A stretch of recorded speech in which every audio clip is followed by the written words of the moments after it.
Colonel Sophia Qureshi का अपमान कर बुरा फंसे बीजेपी मंत्री विजय शाह। हाईकोर्ट के बाद सुप्रीम कोर्ट से भी बड़ा झटका लगा है। सवाल इस बात को लेकर उठ रहे हैं कि क्या अब बीजेपी मंत्री को अपने पद से इस्तीफा देना पड़ेगा और क्या अब उनकी गिरफ्तारी भी हो सकती है, क्योंकि मध्य प्रदेश हाईकोर्ट ने साफ तौर पर आदेश दिया कि ऐसे लोगों के खिलाफ सख्त से सख्त कार्रवाई की जाए और कहीं ना कहीं एफआईआर भी दर्ज हो चुकी है। मंत्री जी सुप्रीम कोर्ट भागे राहत की तलाश में, लेकिन सुप्रीम कोर्ट ने जो फटकार लगाई उसके बाद तमाम जो आस थे वो कहीं ना कहीं चकनाचूर होते हुए नजर आ रहे हैं। सुप्रीम कोर्ट ने कहा संवैधानिक पद पर बैठे हुए व्यक्ति को जिम्मेदार होना चाहिए, अपने शब्दों पर नियंत्रण रखना चाहिए और सोच समझकर बोलना चाहिए। बता दें दर्शकों कि सुप्रीम कोर्ट ने साफ तौर पर कहा कि हम ऐसे लोगों को राहत देने की बिल्कुल भी कहीं ना कहीं पहल नहीं करने वाले, और जो मध्य प्रदेश हाईकोर्ट ने आदेश दिया है एफआईआर दर्ज करने की और एक्शन शुरू करने की, उससे हम राजी हैं। और साफ तौर पर अब बीजेपी मंत्री की बौखलाहट नजर आ रही है। बता दें दर्शकों कि कर्नल सोफिया कुरैशी देश की बेटी, जिसने पाकिस्तान में घुसकर आतंकी ठिकानों को तबाह किया और पूरी दुनिया को बता दिया कि भारत की बेटी भी पाकिस्तान जैसे दुश्मनों से बदला लेने की शक्ति रखती है। और कहीं ना कहीं जिस तरीके से देखा जाए तो सोफिया कुरैशी और वेमिका सिंह ने पूरी दुनिया के सामने बताया कि किस तरीके से भारत ने पाकिस्तान से बदला लिया, किस तरीके से भारत ने पाकिस्तान में घुसकर आतंकी ठिकानों को तबाह किया। लेकिन उसी सोफिया कुरैशी को ये बीजेपी मंत्री ये कह रहे हैं कि ये आतंकवादियों की बहन है और जिन्होंने हम पर गोली चलाई हमने उन्हीं की बहन, उनकी समाज की बहन भेजकर कहीं ना कहीं उनकी ऐसी की तैसी करवा दी। बीजेपी मंत्री को यह उम्मीद थी कि शायद प्रधानमंत्री मोदी, गृह मंत्री अमित शाह और पार्टी अध्यक्ष जेपी नड्डा वाहवाही करेंगे, शाबाशी देंगे, लेकिन उन्हें कहां पता था कि जब बात देश की होती है तो राजनीति अपने आप कहीं ना कहीं छोड़ दी जाती है। और यही वो बड़ी वजह है कि बीजेपी मंत्री के खिलाफ मुख्यमंत्री मोहन सिंह यादव ने भी साफ तौर पर कार्रवाई के आदेश दे दिए हैं। फिलहाल आगे की क्या कुछ कार्रवाई होगी और किस तरीके से गिरफ्तारी होगी और कहीं ना कहीं कितने साल की सजा मिल सकती है, इन तमाम पहलुओं पर चर्चा करने के लिए मेरे साथ मेरे सहयोगी अमन सर जुड़ चुके हैं ज्यादा जानकारी के लिए। सर, जिस तरीके से देखा जाए तो दर्शकों को बता दें कि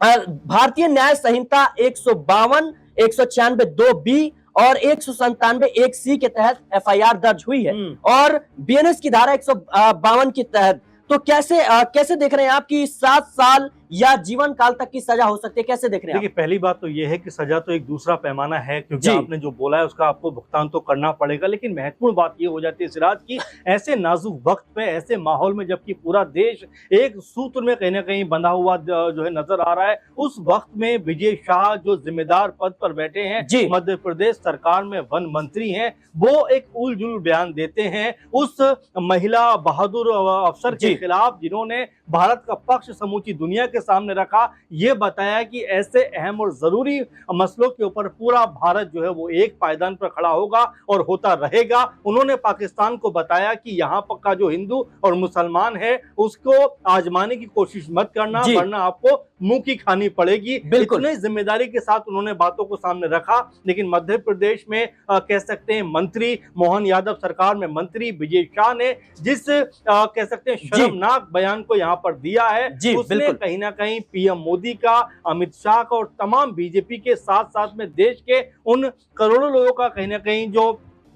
कह सकते हैं कि जो उम्मीद थी, मनोबल था, उसको तोड़ने का काम किया है। क्योंकि दोनों समुदाय, या दोनों ही क्यों बल्कि हर समुदाय भारत का इस मसले के ऊपर एकजुट होकर खड़ा हुआ है। लेकिन जिस तरह से उन्होंने ये बोला कि हमने आतंकियों की बहन को, जरा सोचिए किस तरह का ये बयान है, किस तरह की ये सोच है, और क्या वाकई में उनको बीजेपी में बने रहने का हक है? सबसे बड़ा सवाल उठकर सामने ये आता है, क्योंकि संजय सिंह हो, जीतू पटवारी हो या और तमाम बड़े नेताओं एक सुर में यही बात कह रहे हैं कि बीजेपी को अब विजय शाह के ऊपर सख्त से सख्त कदम उठाना चाहिए, तुरंत पार्टी से बर्खास्त करना चाहिए, मंत्री पद से हटाना चाहिए। अब किसका इंतजार है? क्योंकि जो व्यक्ति इतनी छोटी सोच रखता है वो इतने ऊंचे पद पर नहीं बैठ सकता। आपने सुप्रीम कोर्ट का जिक्र किया, आपने हाई कोर्ट का जिक्र किया, लेकिन सबसे महत्वपूर्ण बात है कि यहाँ पर बीजेपी का स्टैंड क्या रहने वाला है, क्योंकि अभी भी वो मंत्री के पद पर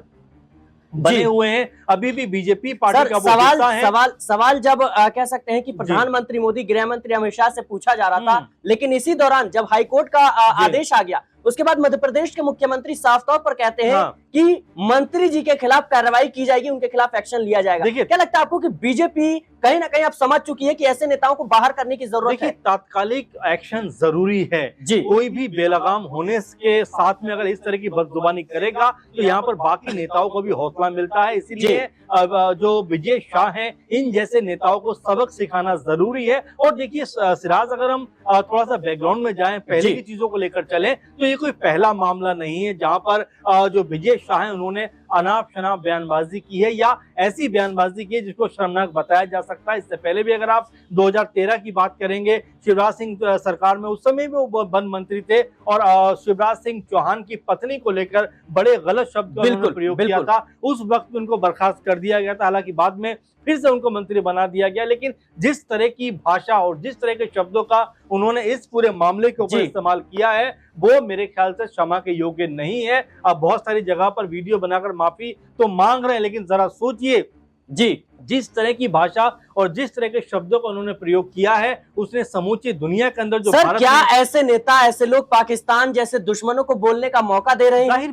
बात है कि जब आप ऐसी बातें करते हो तो पाकिस्तान जो पहले भी मैं बात कर रहा था, पहलगाम जैसा कह सकते हैं कृत्य करके, तो एक तरीके से घिनौना अपराध करके ये बताना चाह रहा था कि भारत में हिंदू मुसलमान के बीच में आपस में झगड़ा हो जाए। लेकिन यहाँ का जो हिंदू मुसलमान है अब उससे ऊपर उठ चुका है और एक साथ देश को आगे बढ़ाने के लिए जो दृढ़ संकल्पित है, इसीलिए आगे बढ़ रहे हैं। और यहाँ पर अगर जिम्मेदार पदों पर बैठे लोग ही इस तरह समाज को बांटते हुए नजर आएंगे, इस तरह से समाज के जो कह सकते हैं समुदाय हैं उनको निशाना बनाते हुए नजर आएंगे, तो जाहिर बात है कि उनके ऊपर कठोर से कठोर कार्रवाई होनी चाहिए। और यहाँ पर बीजेपी भी शायद रणनीति बना रही, क्योंकि चारों तरफ से कहीं ना कहीं विजय शाह पूरी तरीके से घिर चुके हैं। साथ में जिस तरह से खामोशी की कह सकते हैं कि जो नजर आती है पीएम मोदी के चेहरे पर, अमित शाह के चेहरे पर, हो सकता है कि कोई बड़ा यहाँ पर कदम उठाते हुए नजर आए। और जाहिर बात है कदम उठाने की जरूरत भी है, क्योंकि जिस तरह का बयान यहाँ पर विजय शाह ने दिया है उसको क्षमा के योग्य भी हम नहीं मान सकते, क्योंकि अदालत ने कहा है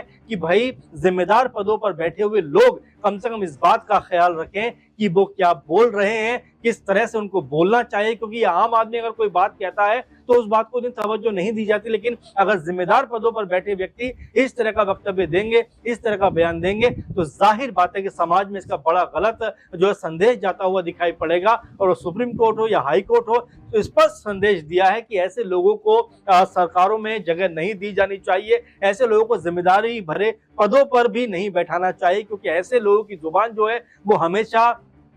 खराबी बोलती है, हमेशा खराबी तरह से चीजों को रखती है, जिससे देश का माहौल कहीं ना कहीं बिगड़ता हुआ नजर आ सकता है। बिल्कुल दर्शकों, पहलगाम आतंकी हमले के बाद जिस तरीके से भारत ने ऑपरेशन सिंदूर के तहत पाकिस्तान में घुसकर आतंकी ठिकानों को तबाह किया और जिस तरीके से पाकिस्तान से बदला लिया, सबक सिखाने का काम किया, उसके बाद दुनिया ने देखा कि भारत की काबिलियत क्या है और भारत की शक्ति क्या है। लेकिन इसी बीच जिस तरीके से देखा जाए तो बीजेपी मंत्री विजय शाह ने सोफिया कुरैशी और कहीं ना कहीं तमाम लोगों को निशाना बनाने की कोशिश की और आतंकियों का बहन बता दिया। ऐसे में कहीं ना कहीं प्रधानमंत्री मोदी और गृह मंत्री अमित शाह, जिन्होंने देश के लिए कहीं ना कहीं तमाम तरह की योजनाएं बनाई और तमाम बैठकें हुई पाकिस्तान से किस तरीके से बदला लेना है उसकी कहीं ना कहीं तैयारी की गई, लेकिन उनके मनोबल को भी कहीं ना कहीं गिराता है और उनके ऊपर भी कहीं ना कहीं सवाल खड़े करने का मौका विजय शाह ने दिया। लेकिन अब जिस तरीके से सुप्रीम कोर्ट से और हाई कोर्ट से उन्हें झटका लगा है, जल्द ही उनके खिलाफ बड़ा एक्शन हो सकता है। और जिस तरीके से मुख्यमंत्री मोहन